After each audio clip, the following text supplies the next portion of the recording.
잘 지내셨습니까? 오늘은 제목을 사도행전 바로 이해하기 이렇게 이제 잡았습니다. 성령님의 그 사역에 대해서 우리가 지난 시간에 이제 살펴봤는데, 성령님이 오시는 것, 성령님이 내주하시는 것, 또 성령님이 채우시는 것, 또 성령님의 침례, 뭐 이런 것들이 이제 다 공부를 했는데, 제가 사도행전 좀 바로 이해하자라고 하는 그런 제목으로 좀 말씀을 드리려고 하는 것은, 이제 그 마지막 시대가 우리 앞에 이제 열리고 있습니다. 그래서 마지막 시대는 모든 것이 융합이 되는 시대예요. 그래서 요새 음식도 퓨전 그러잖아요. 퓨전. 이게 퓨전이라고 하는 게 녹여갖고 하나로 만드는 게 그게 퓨전이거든요.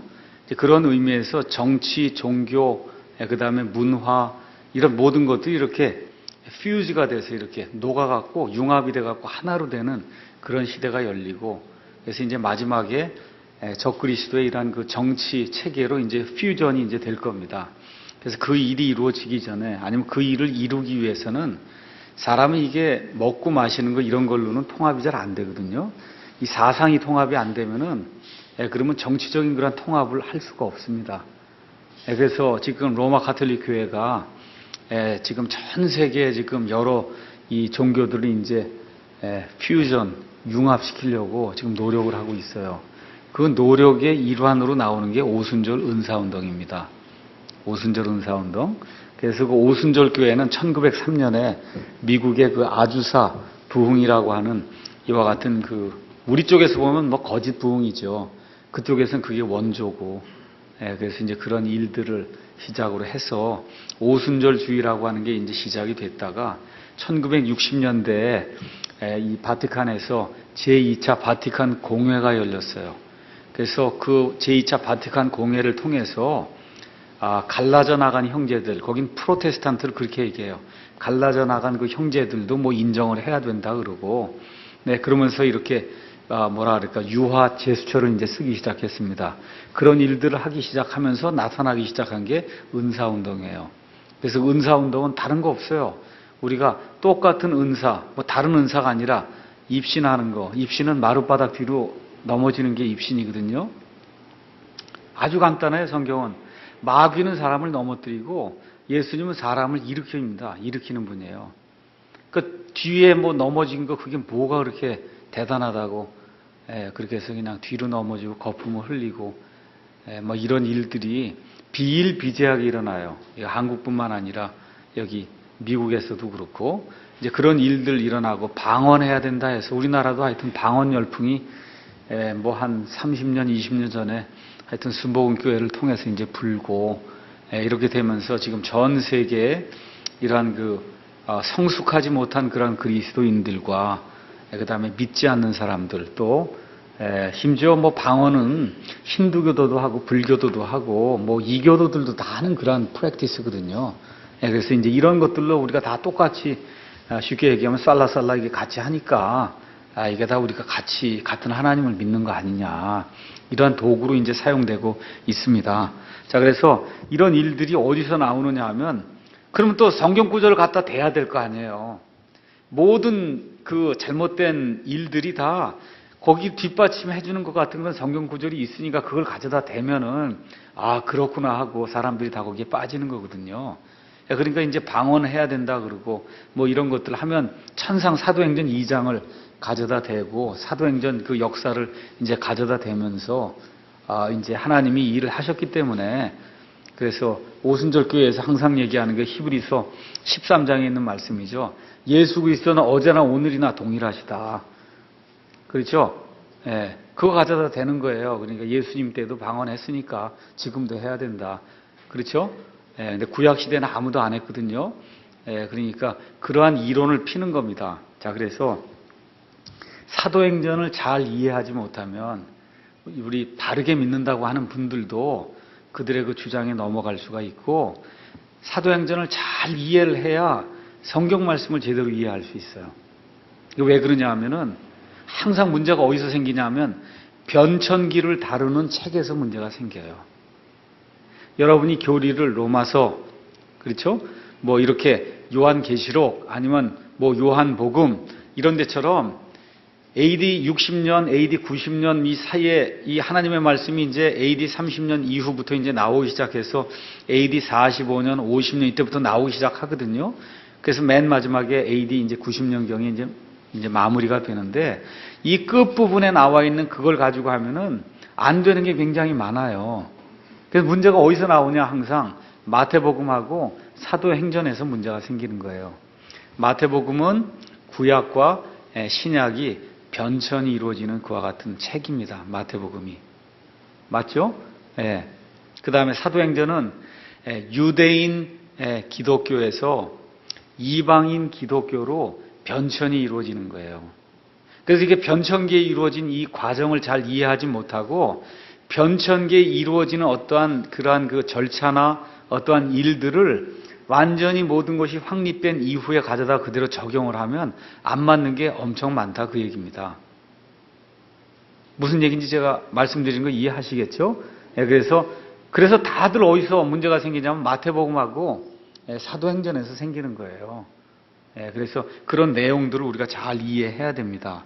그래서 사도행전의 골자는 하나님의 역사와 또 교회라고 하는 것이 유대인 중심에서 그 구약에서 이방인 중심으로 바뀐다. 자, 그래서 내용을 가서 보시면 사도행전은 성령님의 강림과 유대인들 가운데 기독교가 확고히 세워진 것, 그게 1장에서 7장에 있는 말씀입니다.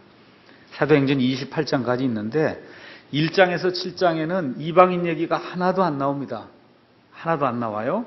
그 다음에 8장부터 28장 사이에 사마리아와 땅의 맨 끝 지역까지 복음이 선포된 것.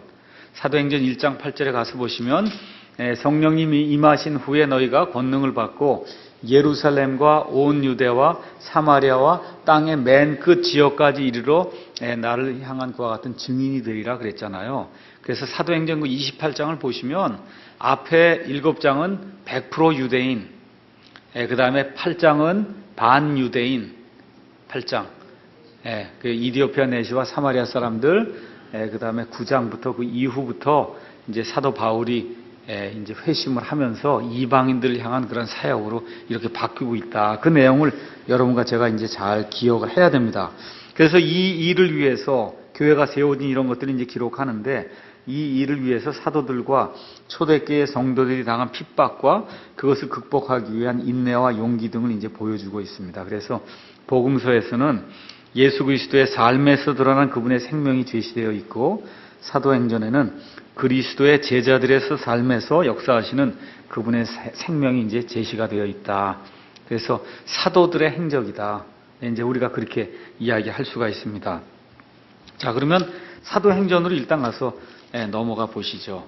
사도행전 1장. 지금 이건 누가가 기록을 했냐 하면 누가가 기록을 했어요. 누가가. 그렇죠? 누가가 기록을 했는 것이 아니라 누가 기록했냐 하면 누가가 기록을 했습니다. 누가복음 끝난 다음에 이게 누가가 연이어서 두 번째 복음서를 쓴 게 지금 사도행전이에요. 맞죠? 자, 그러면 저와 여러분이 성경을 읽으실 때 주의하셔야 돼요. 그게 뭐냐면 편견을 버려야 돼요.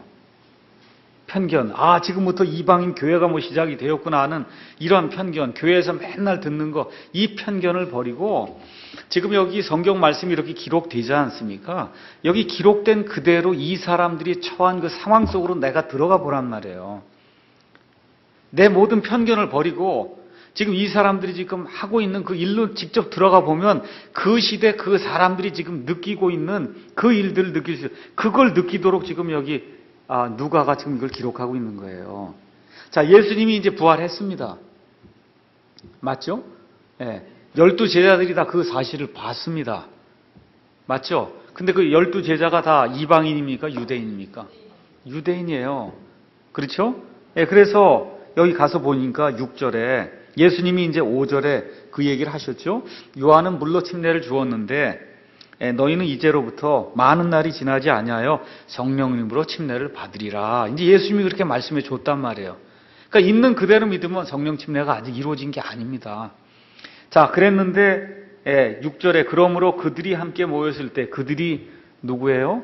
유대인 제자들, 12제자들이 함께 모였을 때 그분께 여쭈어 이르되 주여 주께서 이때 그 왕국을 이스라엘에게 다시 회복시켜 주고자 하시나이까 하매 그 왕국이 무슨 왕국을 이야기하는 것 같아요? 3절에 나왔잖아요. 40일 동안 그들에게 보이시며 예수님이 하나님의 왕국에 관한 것들을 또다시 말씀해 줬단 말이에요. 40일 동안. 이 땅에 있는 동안에 그렇게 설명해도 못 알아들었잖아요. 그러니까 40일 동안 지금 예수님이 부활하신 다음에 또 그 40일 동안 하나님의 왕국 그러면 자꾸 어떠한 그 물질적인 걸 생각하지 마시고 하나님의 통치라고 생각하시면 제일 간단해요. 왕국 나오면 통치라고 생각하시라고. 하나님의 통치가 임하는 곳, 임하는 때, 뭐 이런 걸 왕국으로 생각하시면 됩니다. 자, 그러니까 예수님이 하나님의 통치가 임하는 거에 대해 또 설명을 해줬단 말이에요. 그랬더니 이 사람들이 뭐라 그래요? 그러면 지금 예수님이 말씀하신 그 왕국, 하나님의 통치가 임하는 그 나라, 이거를 이제는 예수님이 부활하셨으니까 이스라엘에게 그걸 이제 회복해 주셔야 되지 않겠습니까? 자, 여기 교회 얘기 나옵니까? 안 나옵니까? 교회 얘기 나와요. 교회를 해야 되지 않습니까? 하고 제자들이 묻습니까? 아니면 메시아 왕국, 하늘의 왕국, 하나님의 왕국, 이걸 이제 누구에게 회복시켜줘요? 이스라엘에게. 이스라엘 프로그램을 돌려야 되는 거 아닙니까? 지금 하나님의 마음속에는 어떤 프로그램을 지금 돌리려고 그래요? 지금 유대인이든 이방인이든 예수님으로 말미암아 그 십자가 사건을 통해서 그 하나가 돼서 한 몸을 이루는 지금 교회 프로그램을 지금 하나님이 이렇게 지금 하고 있는데, 그렇죠? 지금 여기 땅에 있는 지금 이 제자들은 교회라는 거 지금 알고 있습니까? 모르고 있어요. 전혀 모르잖아요. 지금 무슨 프로그램 하자는 거예요? 이스라엘 프로그램을 왜 또 언제부터 또 시작하시려고 그럽니까? 있는 그대로 읽으시란 말이에요. 여기에 가서 무슨 교회 뭐 지금 하려고 하는 내용이 전혀 없어요. 그래서 이 제자들의 마음속에는 여전히 지금 뭘 하는 거예요? 왕국 세우는 거. 예수님이 3년 반 동안의 공생애 동안 계속해서 세우고자 했던 그 왕국, 이젠 부활했으니까 예수님이 좀 세워주셔야 되는 거 아닙니까? 지금 그 얘기를 하는 겁니다. 자, 이렇게 돼갖고 그랬더니 예수님이 그들에게 이르시되 그 때나 그 시기, 그러니까 왕국을 이스라엘에게 회복시켜주고 이스라엘 프로그램을 다시 시작하고 뭐 이렇게 해서 메시아가 임하고 하는 그런 일은 그 때나 그 시기는 너희가 알 바 아니고 하나님께서 자신의 권능 안에 이제 두셨다. 그러니까 이제는 어떤 일이 생기냐? 성령님께서 너희에게 임하시면 그러면 너희가 예루살렘과 유다와 사마리아와 땅끝까지 땅의 맨 끝 지역까지 이런 내 증인이 된다. 예수님이 지금 그렇게 이야기하신단 말이죠. 그런데 제자들은 아직도 그 내용이 뭔지 모르는 거예요. 그렇게 되니까 그 다음에 1장 9절부터 시작이 돼서 어떻게 하는 거예요? 예수님이 기다리라니까 기다리려고 이제 마가의 다락방에 들어가면서 이제 유다가 이제 그 예수님을 팔아넘기는 앞잡이로 그 예수님을 배반하고 다 그랬으니 이제 우리가 한 사람을 대신 택해서 그래서 이 유다 대신 사도직을 계승하게 해야 되겠다 이렇게 생각을 하고 그리고선 마띠아를 뽑았는데 마띠아는 여기 한 번 외에는 이름이 안 나오죠. 그래서 이런 걸로 봐서는 이게 사람의 뜻으로 뽑은 거다 이렇게 생각하는 사람이 많습니다. 실질적인 12번째 사도는 그럼 누구예요? 바울이란 말이에요. 하나님의 계획 속엔 지금 바울이 들어가 있는데 지금 이 사람들은 하여튼 어찌됐든 또 거기다 시편 기록까지 이제 인용을 하면서 하나를 또 뽑아야 되겠다. 그렇게 뽑아서 그게 하나님의 뜻이었으면 마띠아가 계속 나와야 될 거 아닙니까? 한 번도 안 나온다고 여기 한 번 이름 마띠아를 뽑았더라 그거 외에는. 그러니까 지금 하나님의 마음속엔 지금 바울이 들어가 있는데 지금 이 사람들은 지금 마띠아를 지금 뽑았어요. 자, 이렇게 됐습니다. 자, 이렇게 된 상태에서 2장으로 이제 넘어간단 말이에요. 2장 넘어갔더니 시작이 뭐예요? 오순절 날이 충만히 임하매. 그렇죠? 자, 그러면 오순절 날이 임하는 게 누구하고 상관 있는 거예요? 오순절 누가 지켜요? 유대인하고 유대인이 지키는 거예요, 지금. 지금 오순절 날이 임하는 것도 지금 하나님의 계획 속에는 유대인들에게 이 말씀을 전해서 여기 가서 보시면은 여기 9절, 10절, 11절 이렇게 이제 쭉 얘기가 나오면서 4절에 가서 보시면 그들이 다 성령님으로 충만하여 성령께서 말하게 하시는 대로 다른 언어들로 말하기 시작하더라. 5절 가서 보니까 독실한 자들 곧 유대인들이 하늘 아래 모든 민족으로부터 나와 예루살렘에 거하고 있었다는 겁니다. 그러니까 하나님은 각 민족에게서 사람이 나와서 이 사람이 오순절 끝나면 이제 돌아갈 거 아닙니까? 돌아가면은 거기서 보고 느끼고 한 그런 모든 것들을 증언할 거 아니에요. 그래서 예수님의 복음을 이제 선포해야 되겠다. 하나님의 계획성은 지금 이렇게 되고 있는데 지금 사도 베드로와 이 사람들이 아직 모르거든요. 이방인들에게 복음이 전파되는 건 언제 한다 그랬어요? 사도행전 몇 장? 10장 가서 하는 거예요. 10장. 아직 몰라요. 그러니까 하나님은 그런 계획을 가지고 일들 이렇게 하는데 이 밑에 있는 사람은 아무것도 모르고 지금 누구를 대상으로 계속 일을 하는 거예요. 유대인들 지금 대상으로 하나님은 지금 이 두 빵을 드렸단 말이에요. 하나는 이방인을 상징하고 하나는 유대인을 상징하는데 두 빵을 드려서 하나의 새로운 첫 열매를 지금 만들어서 드려야 되니까 이방인이 들어와야 되는데 유대인들이 자그마치 10년 동안 이방인이 교회 이거 한 몸이 된다는 걸 알지 못했단 말이에요. 사도행전 10장까지. 이해하시겠죠? 예. 지금 모르는 거예요. 자, 그렇게 되니까 오순절 날이 임했단 말이에요. 그럼 왔더니 그날 모든 사람들이 다 거기 모였는데 다 누구라고 100%? 유대인이에요. 유대인 아니면 유대인 개종자다.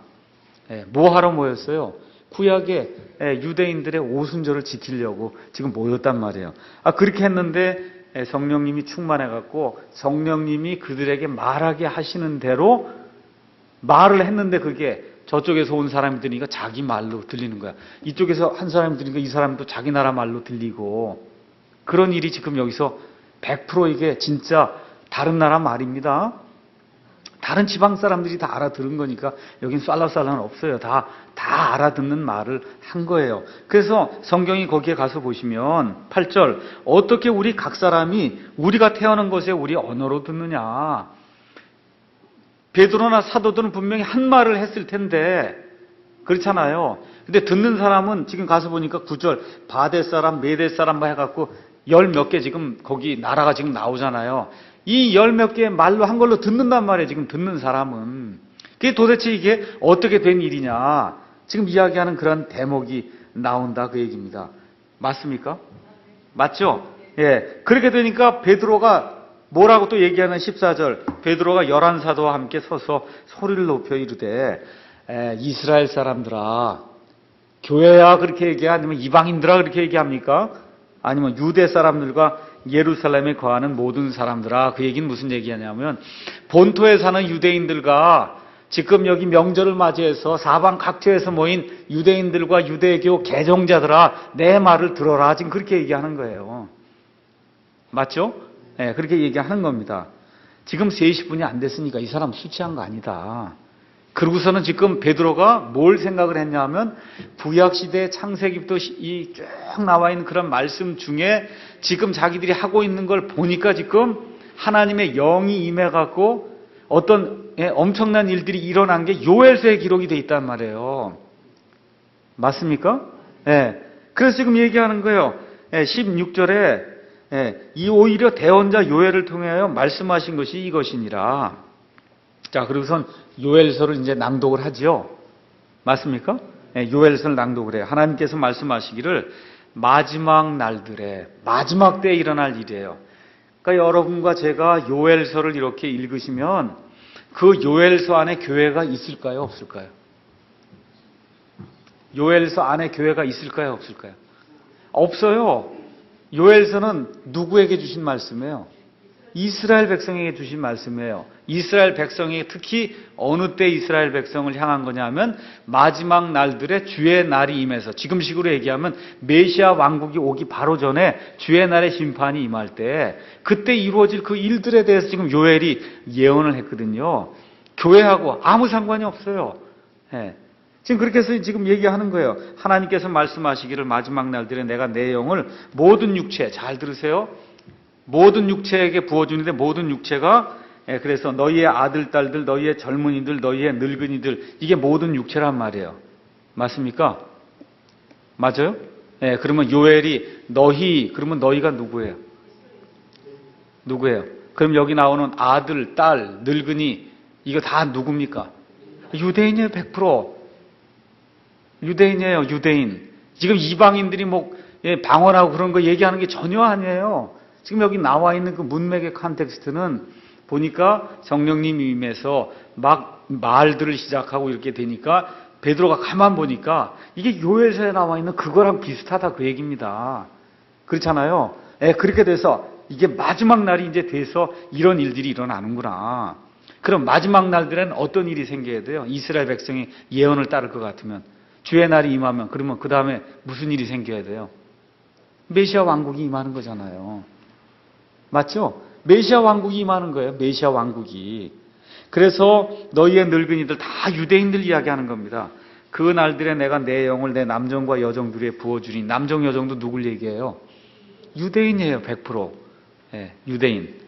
그들이 대언하리라. 그 다음에 또 내가 위로 하늘에서는 이적들을 보이며 아래로 땅에서는 표적들을 보이리니 곧 피와 불과 연기로다. 이런 일들이 오순절날 일어났습니까?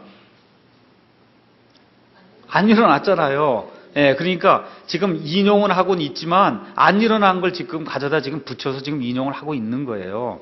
저 크고 주목할 만한 주의 날이 이르기 전에 해가 변하여 어둠이 되고 달이 변하여 피가 되려니와, 지금 사도가 얘기하려고 하는 건 21절에 얘기를 하는 거예요.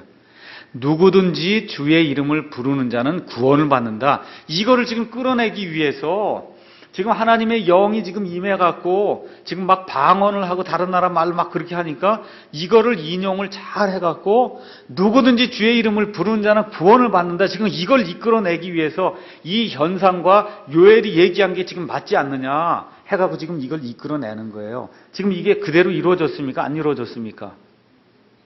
이루어졌어요? 안 이루어졌어요? 안 이루어졌잖아요. 19절, 20절 지금 이루어지지 않았잖아요. 그럼 이거 궁극적으로 언제 이루어질 거예요? 7년 환란기 생기기 전에, 아니면 7년 환란기 들어갈 때 이스라엘 백성에게 이와 같이 크고 주목할 만한 주의 날에, 심판의 날이 임해서 이스라엘 백성이 이적들을, 하늘에 있는 것들을 보게 되고, 또 이스라엘 백성 가운데서 여기 있는 것처럼 젊은이들은 환상들을 보고 늙은이들은 꿈을 꾸고, 남정과 여정에 부어주니까 그들이 어떻게 대언하며 돌아다니면서 온 세상에 하늘의 왕국이 가까이 왔다. 14만 4천도 될 수 있고, 이런 일들이 나중에 생긴다 이 얘기입니다. 문자 그대로 이루어지는 그런 일이. 자, 그래서 이제 22절에 사도 베드로가 얘기하는 게 뭐예요? 포인트가 누구라고 불러요? 너희 이스라엘 사람들아 이 말을 들으라. 여기 교회 있어요? 없어요? 이방인 하나도 없죠? 이 말을 들으라. 주의 이름을 불러야 되는데 주가 누구냐? 그걸 내가 가르쳐 주겠다 그 얘기입니다. 주의 이름을 부르는 자는 구원을 받지요? 맞습니까? 그런데 그 주가 누구냐? 그걸 내가 가르쳐 주겠다 그 얘기예요. 그래서 너희가 아는 바와 같이 나사렛 예수님을 통해 하나님이 기적들과 이적들을 일으켜서 메시아 표적들을 보여주시고, 이분이 너희의 주님이라고 하는 것을 다 보여주셨는데, 본디어 빌라도하고 너희가 합작을 해서 이분을 잡아 죽이고, 이 영광의 메시아를 잡아 죽이고 십자가 처형을 받도록 그렇게 만들어 놨다. 맞죠? 그렇게 됐는데 하나님께서 그대로 두지 아니하시고 이분을 부활시켜서, 그래서 이 하나님의 복음의 증인이 되도록 그렇게 말씀을 해주셨다. 그 말씀하는 거예요. 그래서 36절에 그런즉 이스라엘의 온 집은 확실히 알지니, 교회예요, 이스라엘의 온 집이에요? 이스라엘의 온 집은 확실히 알라는 거예요. 확실히 알지니 뭘 알아요? 너희가 십자가에 못 박은 그 동일한 예수님을 하나님께서 주와 그리스도로 삼으셨느니라. 그러니까 요엘서에 나와 있는 그 말씀에 따라 주의 이름을 부른 자는 구원을 받는다고 했으면 누구를 불러야 된다는 거예요?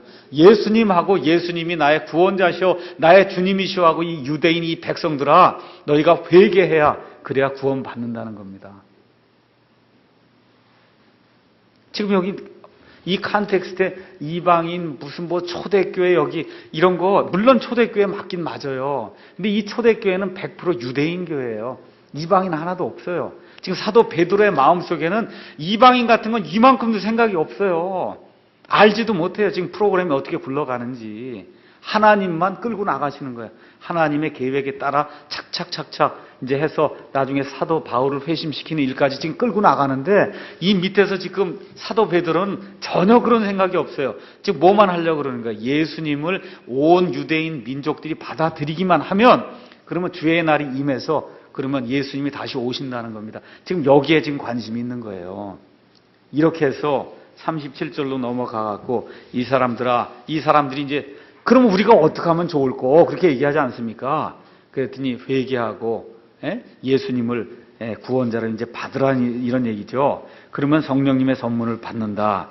이렇게 이제 이야기했단 말이에요. 그래서 41절에 그의 말을 기쁘게 받아들인 사람들이 침례를 받음에 바로 그날에 3,000혼 가량이 누구에게 더해집니까?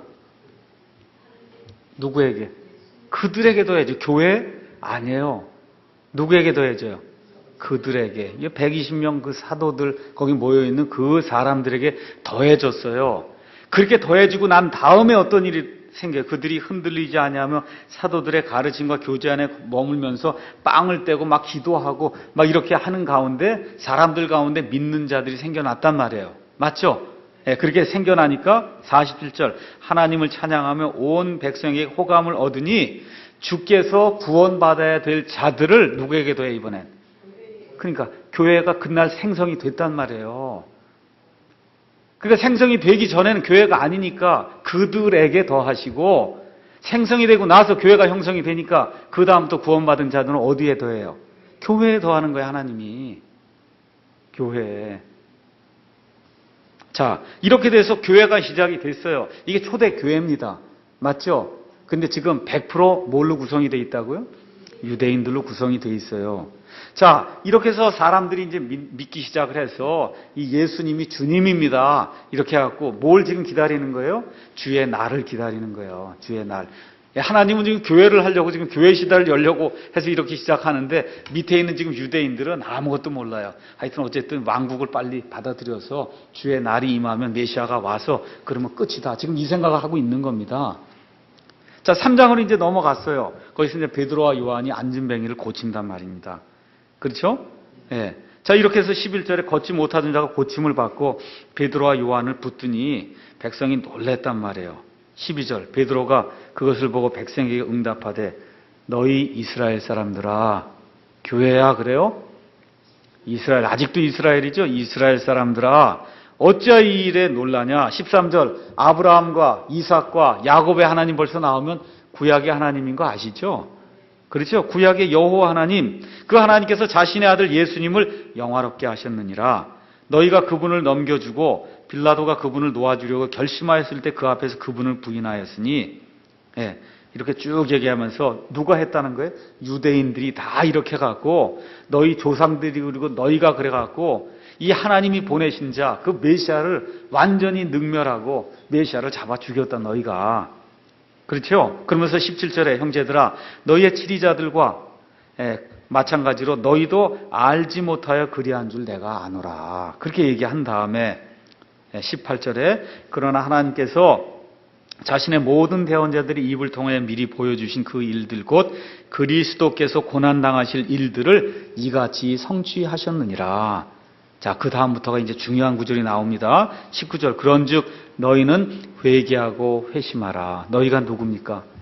이스라엘 백성, 유대인. 그리하면 새롭게 하는 때가 주의 앞으로부터 이를 때 너희 죄들이 말소가 될 것이요 또 그분께서 예수 그리스도 곧 너희에게 미리 선포된 분을 보내시리라.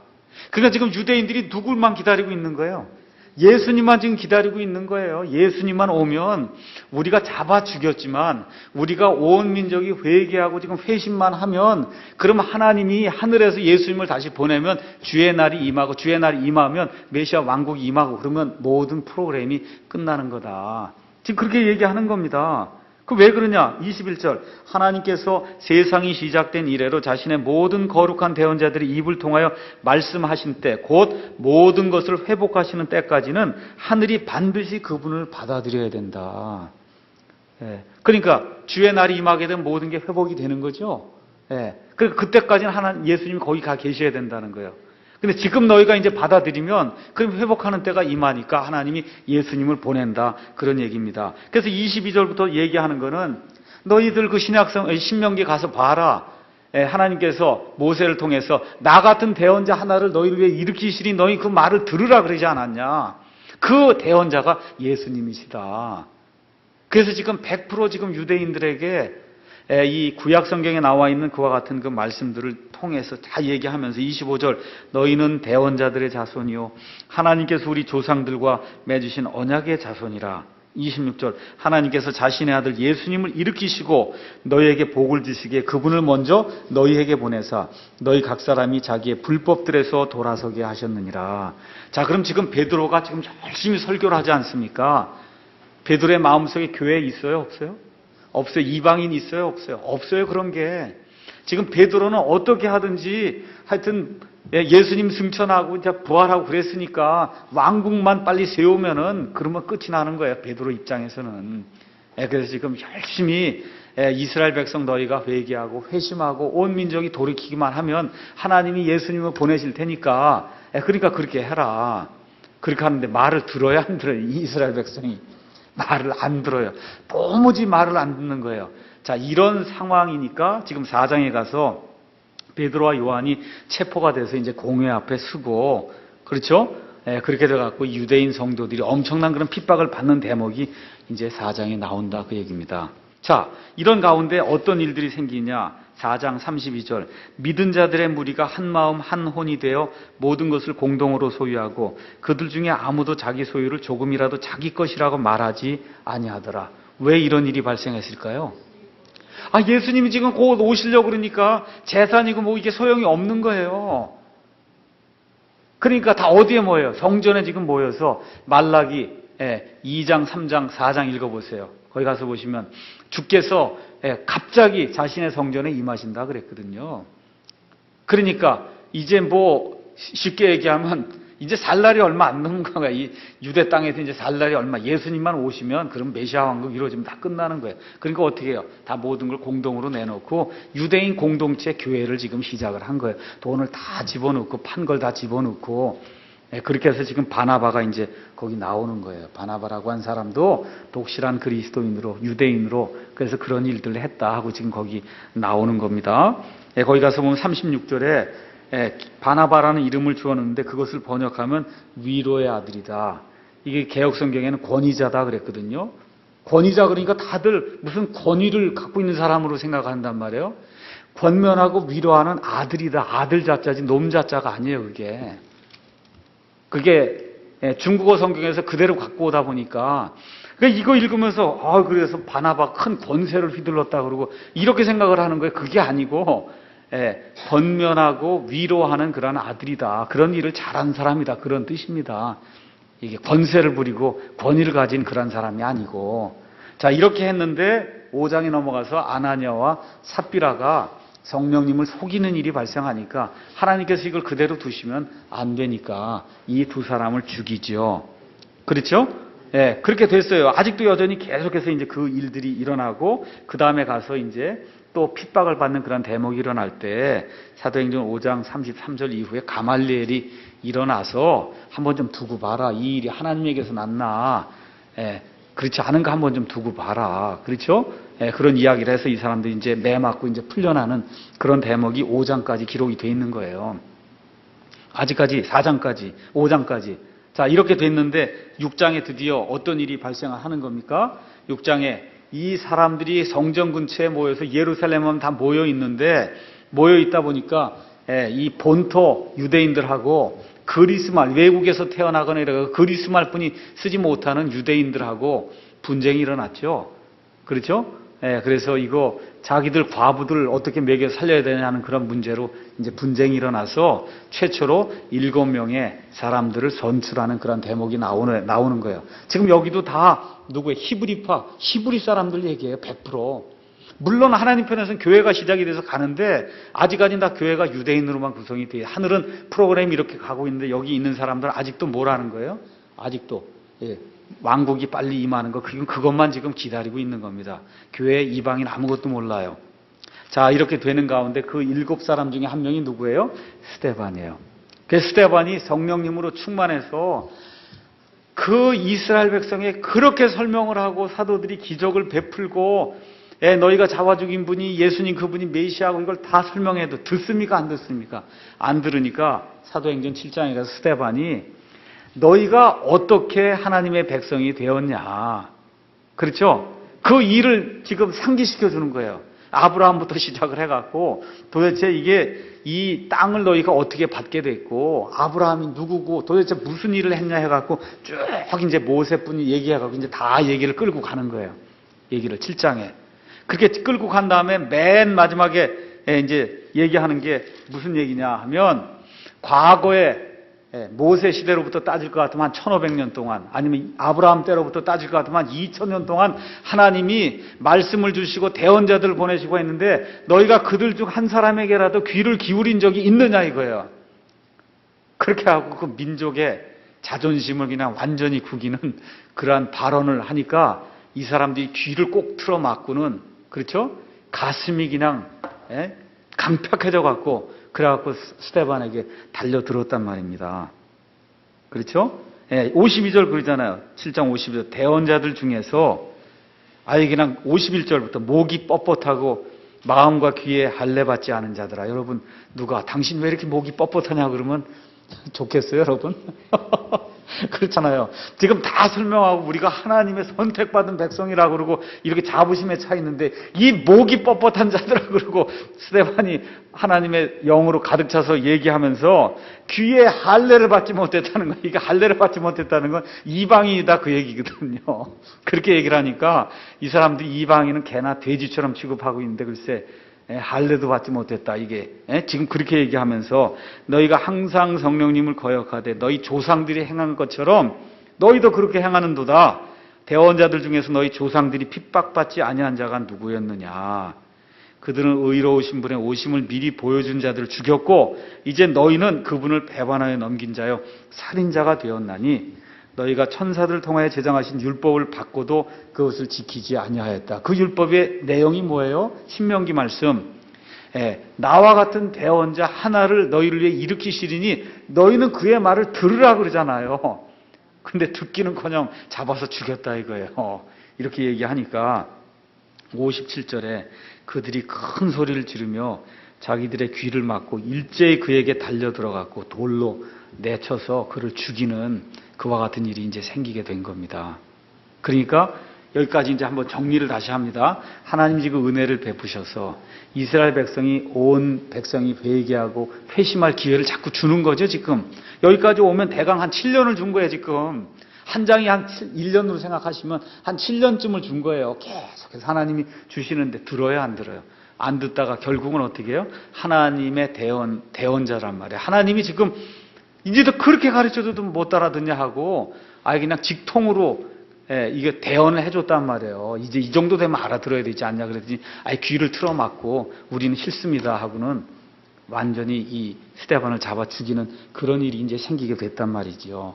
이렇게 되면서 어떤 일이 발생하느냐? 하나님이 이제 프로그램이 이제 작동을 하는 거예요. 하나님의 프로그램은 뭐예요?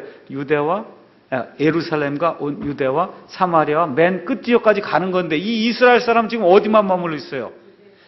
예루살렘과 지금 유대에만 머물러 있으니까 이걸로는 안 되는 거예요. 하나님의 계획은. 그러니까 지금 1절 8장에 사울이 그의 죽음에 동의하였더라. 그때 예루살렘에 있던 교회에 큰 핍박이 있어서 사도들 외에는 그들이 다 유대와 사마리아 지역들로 흩어지니라.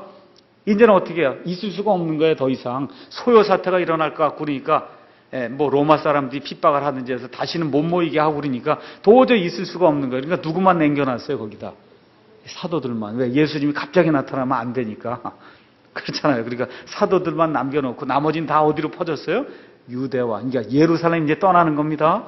그래서 어디로 갔어요? 유대 지방으로 다 흩어지고 또 동시에 어디로 가요? 사마리아로 흩어졌단 말이에요. 그래서 4절 가서 보니까 그러므로 널리 흩어진 사람들이 각처로 다니며 말씀을 선포하니라. 이제 드디어 사도행전 1장 8절에서 어느 부분이 이제 완성이 되는 거예요? 예루살렘과 유대와 그 다음에 사마리아. 그래서 지금 여기 유대 사마리아 내용이 8장에 나오는 거예요. 그래서 이 7명 중에 한 사람인 빌립이 어디로 내려가요? 사마리아로 가는 겁니다. 사마리아로 내려간다 그래요. 왜 그러냐면 예루살렘은 높고 사마리아는 북쪽에 있어도 낮기 때문에 높은 데서 내려간다 그렇게 얘기하는 거예요. 올라가는 게 아니고. 그래서 사마리아로 내려가서 말씀을 선포했단 말이죠. 그랬더니 많은 사람들이 이제 구원받았고, 그 다음에 또 그렇게 하고 있는 부흥을 일으키는 중에 하나님의 또 영이 저쪽 가자로 내려가라. 그렇게 해갖고 이디오피아 내시가 명절을 지키고 돌아가고 있었는데 그 내시에게 가서 하나님의 말씀을 선포함으로 어디까지 이제 말씀이 선포가 됐냐 하면 유대와 사마리아까지 이제 선포가 된 거예요. 그럼 마지막 남은 게 뭐가 남아야 되는 거예요? 이제 땅 끝까지 이제 가야 되니까 이제 드디어 100% 이방인에게 가야잖아요. 맞습니까? 예, 그래서 그 일을 하기 위해서 9장에 사도 바울이 회심하는 그런 내용이 이제 나오는 겁니다. 바울이 회심하는 그런 내용이 나와요. 16절, 9장 16절. 주께서 그에게 아나니아가 그랬단 말이에요. 이 사람이 이 유대인들 핍박하고 교회를 핍박하고 사람을 잡아 죽이고 이런 사람인데 어떻게 이 사람에게 무슨 일을 내가 가서 안수를 하고 이렇게 합니까? 그렇게 얘기했더니 15절 주께서 그에게 이르시되 내 길로 가라. 그는 이방인들과 왕들과 이스라엘의 자손 앞에서 내 이름을 전하기 위해 내가 택한 그릇이니라. 그래서 이제 드디어 이방인 사역을 이제 하나님이 길을 여시는구나. 아시겠죠? 그래서 이제 길이 열리기 시작해서 이제 사울이 바울로 바뀌는 역사가 9장에 이제 기록이 돼 있단 말입니다. 맞죠? 예. 그런데 지금 어떤 문제가 남아 있어요? 유대인들의 문제가 남아 있는 거예요. 유대인들 마음속에 지금 뭐가 남아 있어요? 우리 외에는 구원받을 사람이 없다. 그렇잖아요. 지금 이게 남아 있으니까 이거 해결하지 않으면 이방인들 구원이 안 되지 않습니까? 그렇잖아요. 그러니까 누굴 택해요? 사도 바울을 택하는 게 아니라 사도 베드로를 택해서, 그렇죠? 그래서 환상을 통해서 속된 거, 뭐 이런 것들을 다 먹게 하고, 그렇죠? 그렇게 했는데 누가 나타나요? 고넬료에게서 보낸 사람들이 나타났다 그 얘기예요. 그래서 이 사람들이 왔을 때 이 사람들 따라가서 이 사람들에게 말씀을 선포했더니 그러게 어떻게 돼요? 성령 침례, 성령 충만한 거, 성령 침례가 임하고, 그래서 이 사람들이 자기가 처음에 오순절날 경험했던 그와 같은 일들이 이 사람들에게 이루어지는 거예요. 그렇게 해서 뭘 깨달았다는 거예요? 내가 그날 처음으로 하나님이 이방인들을 위해서도 일을 하시는구나 하는 걸 내가 깨달았다. 그렇게 했더니 11장에 가서 유대인들이 화를 내는 장면이 나오는 거죠. 너 도대체 유대인이 왜 이방인들한테 갔냐? 거기 가서 도대체 무슨 일을 했냐? 그렇잖아요. 따지잖아요. 그걸 지금 사도 바울이 할 수가 없잖아요. 그 일을. 그러니까 어떻게 해요? 베드로를 시켜서 그 일을 하신 거예요. 그래서 베드로를 시켜서 그 일을 하니까 베드로가 처음부터 끝까지 자기에게 일어난 모든 일을 다 설명을 하니까, 그렇죠? 그래서 이제 16절, 17절 이걸 다 얘기했단 말이에요. 그랬더니 17절에 그런즉 베드로가 얘기하는 거예요. 하나님께서 주 예수 그리스도를 믿은 우리에게 주신 것과 같은 선물을 그들에게도 주셨으니 내가 무엇이기에 하나님을 거역할 수 있었겠느냐. 이렇게 얘기를 했단 말이에요. 유대인들에게. 그랬더니 18절에 그들이 이것들을 듣고는 잠잠하고 하나님께 영광을 돌리며 이르되 그러면 하나님께서 이방인들에게도 생명에 이르는 회개를 주셨도다 하니라. 이렇게 돼서 이제 유대인들도 뭘 깨달은 거예요. 이방인들도 이제 구원받는 때가 이르렀나 보다. 이렇게 돼서 얼마가 흐른 거예요? 10년이 흐른 거예요. 10년. 그러니까 이 사건 이제 이후로부터 어떤 일이 생기냐 하면은 처음 이제 이방인들이 구원받은 이후 이렇게 되면서부터 12장에 이제 교회에 이제 핍박이 생기고 13장 이후로는 베드로는 한 번도 안 나오는 거예요. 베드로는 한 번도 안 나와요. 바울과 바나바만 나오는데 그나마 또 바나바도 15장까지만 나오고 16장부터 28장은 100%다 이방인들의 사도인 이 사도 바울의 사역에 대해서만 기록이 되어 있는 겁니다. 이해하시겠어요? 그러니까 지금 여기 사도행전 2장에 나와 있는 무슨 그 오순절 그런 사건을 가지고 지금 교회 시대 이런 걸 적용하고 이렇게 하는 거는 이거는 하나님이 전혀 의도하신 한 적이 없는 거예요, 이게. 그래서 이 내용을 우리가 잘 기억해야 됩니다. 이게 변천기이기 때문에 구원받는 모습도 한번 가서 봐요. 2장에서 누가 구원받아요? 유대인들이 구원받아요. 10장에서 누가 구원받아요? 고넬료가 구원받아요. 19장에 가서 보세요. 19장에 가서 보시면은 이 에베소 지역에 가서 이제 어떤 제자들을 만났어요. 사도 바울이. 그들에게 이르되 너희가 믿은 이래로 성령님을 받은 적이 있냐? 그랬더니 그들이 그에게 이르되 우리는 성령님이 계신다는 말도 들은 적이 없다. 하거늘 바울이 그들에게 이르되 그러면 너희가 무슨 침례를 받았냐?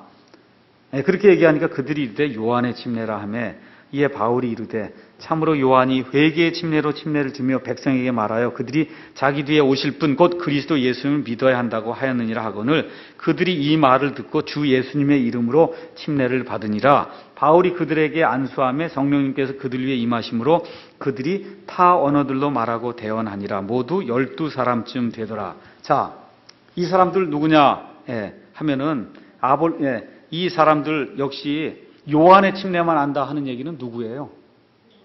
유대인이에요. 유대인. 요한의 침례만 안다 그랬으면 유대인이에요. 자, 그러면 이 사람들 구원 언제 받았어요? 이 사건 전에 받았습니까? 아니면 이 사건과 함께 구원 받았어요? 이거 잘 생각해 보세요. 사건 전에 이 사람들 구약시대 사람이다 그 얘기예요. 구약시대 사람이에요. 구약시대 사람. 아브라함과 같은 방식으로, 다윗과 같은 방식으로 구원 받았어요. 받았는데 성령 침례는 아직 알지도 못하는데 어떻게 받습니까? 그렇죠? 네. 그럼 이런 건 어떤 사람이에요? 변천기에 있는 사람들이다. 변천기. 그럼 요걸 들고 와갖고, 구원 받은 다음에 성령 침례를 받아야 된다. 그럼 이거 맞아요? 틀려요? 지금은 아니야. 구원 받는 순간에 성령 침례가 이루어진다니까, 지금은. 여기 있는 이 사람들은 구약시대에 속한 사람이야. 요한의 침례만 아는 사람이야. 이미 구원 받았는데도 불구하고 뭐는 몰라요? 성령 침례는 몰라요. 성령이 있다는 것도 모르니까. 그러니까 어떻게 해요? 안수를 하게 될 때 성령 침례가 다시 내려졌거든요. 침례를 받았거든요.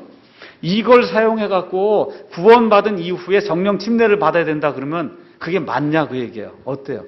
이건 안 맞는 거예요. 이 사람들에 대해서만 일회적으로 지금 맞는 거예요. 그래서 이게 변천기이기 때문에 여기 2장, 10장, 19장에 나오는 이 사람들은 성령 침례를 받고 그 동시에 방언을 했습니다. 방언을 해요.